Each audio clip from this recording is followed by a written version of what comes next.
بڑے شعراء تھے، ہندو شعراء، اپنے تو اپنے، اگر بیگانے بھی حضور کو خوش کرنے والا کام کر دے تو میرے مصطفیٰ انہیں بھی نواز دیتے ہیں۔ انہیں بھی کیا ہے؟ جیسے ابو لہب نے مصطفیٰ کی ولادت پہ خوشی کا اظہار کر کے اپنی مانگی سویبہ کو آزاد کیا، تو اللہ ہر پیر کے دن اسے قبر میں نوازتا ہے کہ نہیں؟ نوازتا ہے۔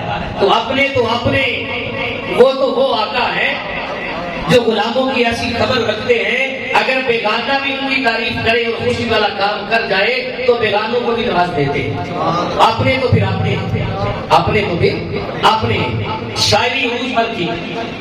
چند ہندو شعراء ایک دن رات کے وقت میں کسی پہاڑی پر بیٹھ گئے، اپنی خلوت کے اندر ان کی ایک مجلس تھی مختصر سی۔ ان شعراء نے آپس میں ایک دوسرے سے شاعری کی زبان میں بات کی اور ایک دوسرے سے سوال کیا کہ آج اپنا تخیل پیش کرو۔ جو دل و دماغ میں خیال بستے ہیں انہیں الفاظ کے پیرائے میں لا کر انہیں اشعار بناتے ہوئے اپنے تخیل کو پیش کرو کہ کون سا ایسا کام ہے جس کی وجہ سے ہم پوری دنیا پہ راج کر سکیں۔ ہم پوری دنیا پر راج، موضوع یہ ہے کہ پوری دنیا پہ راج کرنا ہے، پوری دنیا کو اپنے قدموں میں رکھنا ہے اور اپنی جولی میں سمیٹنا ہے۔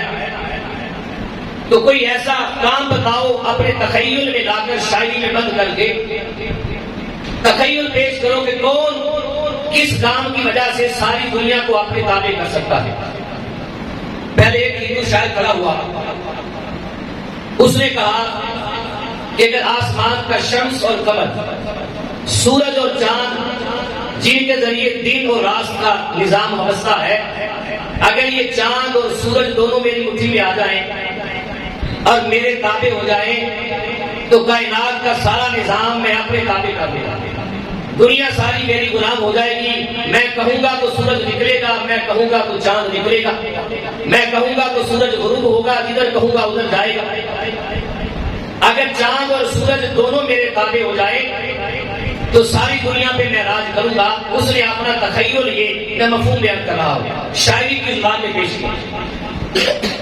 دوسرا شاعر بولا، اس نے کہا نہیں، چاند اور سورج اپنے قبضے میں کرنے کے بعد کوئی کائنات کے نظام کو نہیں سنبھال سکتا۔ اتنا بڑا چاند اور سورج ہے، اکیلے بندے کے بس کی بات نہیں اس کو سنبھالنے۔ اس نے کہا اگر آسمان کے سارے ستارے ٹوٹ کر میری جولی میں آ جائیں، میرے ہاتھوں میں آ جائیں، تو جدھر میں چاہوں گا ادھر روشنی ہوگی اور جدھر میں چاہوں گا ادھر اندھیرا ہوگا۔ اگر میں کہہ دوں تو رات ہو جائے گی، میں کہہ دوں گا تو دن ہو جائے گی۔ دنیا میری غلام ہو جائے گی کب؟ جب آسمان کے ستارے سارے میری ہتھیلی میں آ جائیں گے۔ یہ دوسرے شاعر نے اپنا تخیل پیش کیا۔ تیسرے شاعر نے کہا کہ بات نہ چاند کو اپنے قبضے میں لینے سے بنتی ہے، نہ سورج کو اپنے قبضے میں لینے سے بنتی ہے، نہ ستاروں کو اپنی گرفت میں لینے سے بنتی ہے۔ بھائی بات اس کی ہوتی ہے جس کے پاس دولت ہو، جس کے پاس دولت ہو۔ اگر میرے پاس دنیا کی دولت آ جائے تو میں چاند بھی خرید لوں گا، سورج بھی خرید لوں گا، ستارے بھی خرید لوں گا اور ساری حکمرانی اور سلطنت اس روئے زمین کی خرید سکتا ہوں۔ یہ سب تبھی ممکن ہے جب دنیا کی دولت میرے قبضے میں آ جائے اور ساری دولت میرے قبضے میں اور میرے ماتحت۔ ان تینوں شعراء نے اپنا تخیل پیش کیا۔ پہلے نے کہا کہ چاند اور سورج دونوں میرے اشارے پہ آئیں، میرے تابع ہو جائیں تو پھر دنیا کو جیت سکتا ہوں۔ دوسرے نے کہا کہ آسمان کے ستارے میری ہتھیلی پہ آ جائیں۔ تیسرے نے کہا کہ دارین کی دولت میرے دامن میں آ جائے۔ اب چوتھے نمبر پر باری آئی، ایک ہندو شاعر ہے جس کا نام ہے کالکا پرساد۔ نام کیا ہے؟ کالکا پرساد۔ نام یاد رکھیں۔ کالکا پرساد ان کی باتوں کو سن رہا تھا۔ ان شعراء نے کہا کہ کالکا پرساد اب تیری باری ہے، تو بھی اپنا تخیل پیش کر۔ تو کالکا پرساد کہنے لگا کہ مجھے شمس و قمر کی حاجت نہیں ہے، مجھے ستاروں کو توڑنے کی ضرورت نہیں ہے، مجھے دارین کی دولت کی حاجت اور ضرورت نہیں ہے۔ اب ان ساری باتوں کو اپنے شعر میں بند کر کے کہتا ہے کہ گر شمس و قمر کو کوئی ہاتھوں پہ اٹھا لے گر شمس و قمر کو کوئی ہاتھوں پہ اٹھا لے اور افلاک کے تاروں کو وہ اشاروں سے بلا لے اور دولت دارین کو وہ دامن میں چھپا لے اور پھر پوچھے کہ کالکا پرساد بتا تو کیا لے، تو سنو پھر کالکا نالین محمد کو اٹھا کر اپنی آنکھوں سے لگا لے۔ کیا کالکا نالین محمد کو اٹھا کر اپنی آنکھوں سے لگا لے؟ کالکا کو نہ شمس و قمر کی حاجت ہے، نہ ستاروں کی ضرورت ہے، نہ نارائن کی دولت کی ضرورت ہے۔ اگر نالین محمد مل جائے تو کونین کی شادی مجھے مل جائے، کونین کی شادی۔ اس ہندو شاعر نے کالکا پرساد نے ساری زندگی حضور کی نعتیں لکھی، ساری زندگی حضور کی، اور ہندو رہ کر لکھی۔ جب موت کا وقت آیا، بستر مرگ پر تھا، بول چال ختم ہو گیا،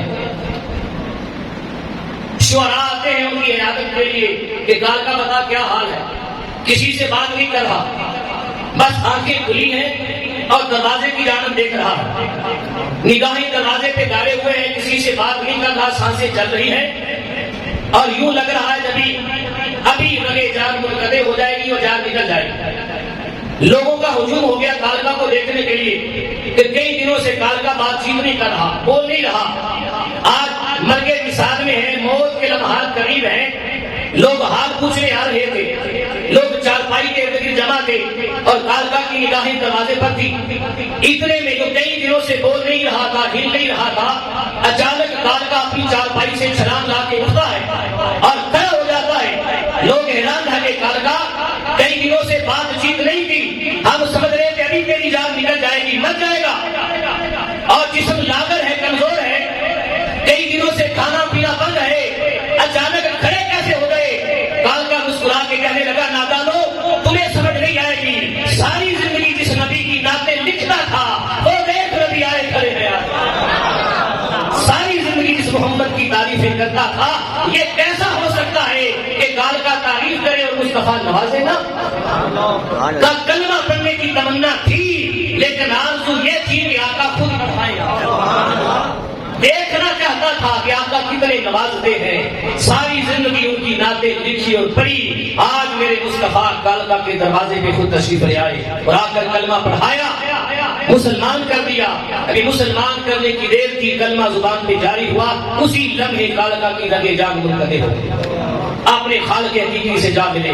تو بتانا مقصود ہے اپنے تو اپنے، اگر بیگانے بھی کوئی ایسا کام کر جائے کہ مصطفیٰ خوش ہو جائے اور مسکرا پڑے تو میرے مصطفیٰ اس کی گڑیا میں بھی تشریف لے آتے ہیں۔ یقیناً آپ ہر عاشق کے گھر تشریف لاتے ہیں، میرے گھر میں بھی ہو جائے چراغاہ یا رسول اللہ۔